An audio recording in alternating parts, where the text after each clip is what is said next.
the hands of a group of 9 French noblemen. These noblemen became known as the Knights Templar.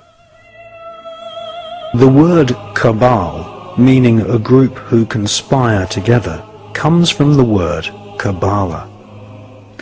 One such cabal, who were to later inspire a whole armada of black magic cults and Freemasonry, were the so-called Knights Templar. They laughingly called themselves the Poor Knights of Christ, but these men were far from poor. They deliberately styled themselves as monks so that they could go about their Luciferian Kabbalistic studies and conduct business without being taxed nor arouse suspicion from the Vatican. The Kabbalistic higher secrets of ritual sodomy, the evil eye, chanting incantations, necromancy, blood sacrifice, and invoking the fallen angels in service to Lucifer fascinated the French Knights Templar. They realized that the Kabbalah originated in Palestine, and once they had realized that the Kabbalah was the key to untold spiritual magical power, they cunningly planned a bloody crusade to Palestine in order to search for more Kabbalistic and magical artifacts. They eventually discovered and looted the Temple of Solomon. Solomon was a biblical magician king who is accredited with inspiring large parts of the corpus of works we now know as the Kabbalah.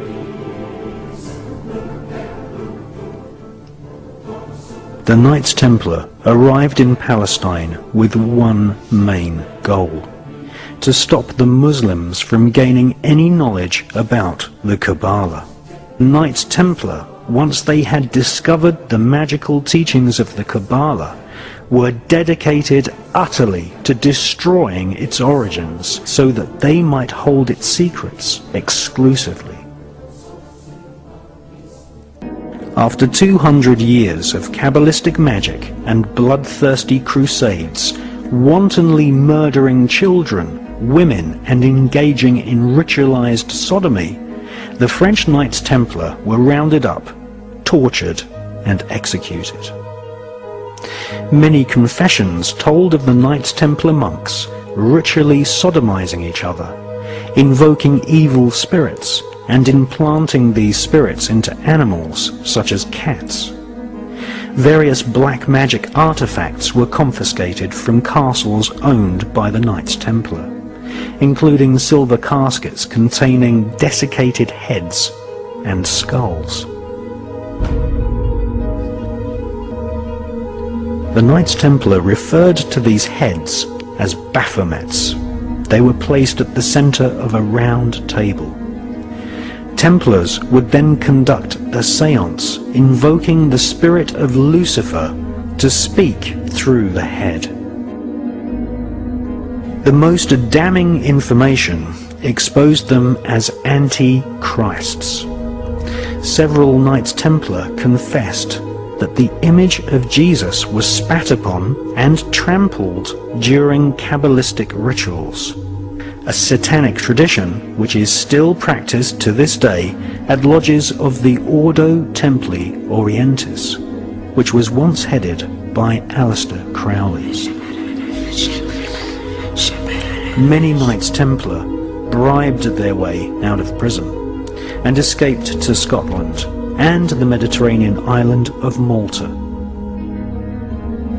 They first renamed themselves the Sovereign Knights of Malta, and then, after establishing trade routes to North America long before Christopher Columbus, they re-emerged in Scotland, calling themselves Freemasons.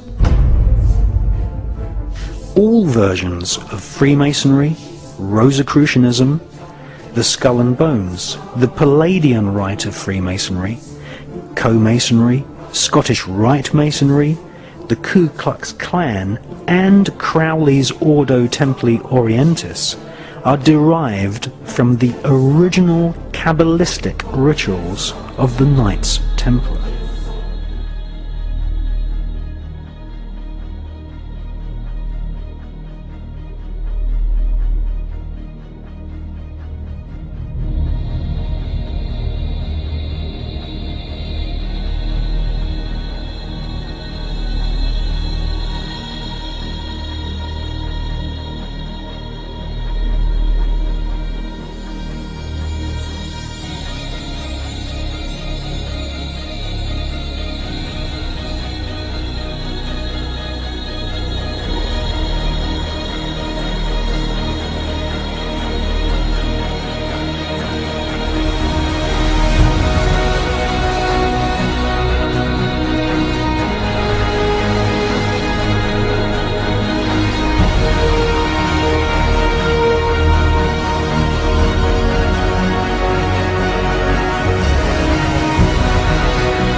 The Illuminati is a global network of witch covens, black magicians, and Freemasons. They use a secret code of numbers and words to communicate the plan to one another. They hold rituals right in the heart of the British Parliament and Washington, D.C. The Illuminati have designed the United States as the headquarters for their barbarous plan to bring about the apocalyptic prophecies of the Antichrist. I don't have a lot to respond except the fact that I am past master of my lodge and a Freemason, and I'm very proud of the fact, and I think it's interesting to listen to a debate that says that points toward Freemasonry as an occult when 36 of the 50 signers of the Declaration of Independence, all of the generals in Washington's army, and everyone who participated in the Revolutionary War were basically Freemasons. And if you look at how the foundation of the country was put together, it's on Masonic principles. So I think it's certainly an interesting debate that's probably not appropriate in this public forum, but I would certainly encourage people that have a different viewpoint to study the Freemasonry organization more closely.